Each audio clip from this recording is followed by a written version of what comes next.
This is a quick story slash reminder for you if you have products like I do at my local post office.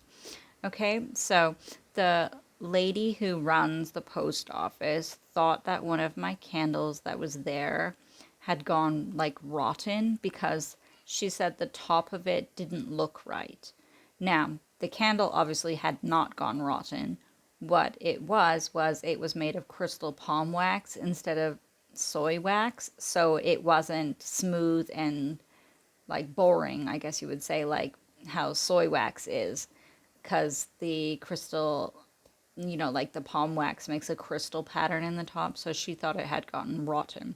So if you've got candles at a local little shop or something, make sure that the person who's selling your candles actually knows a little bit about your candles or your products so that they don't think that they're rotten or gone off or they have no idea how to explain it to customers or things like that. So it might be great to get your products into a shop, but if the person who's running the shop has absolutely no idea how to explain what your product is or even knows about the type of wax it is, then you need to maybe educate them a little bit. So that's my bad, but I learn from my mistakes. And so when you go to like get your products into stores and things, make sure that you don't kind of mess up like I have, by not educating the person in the shop. So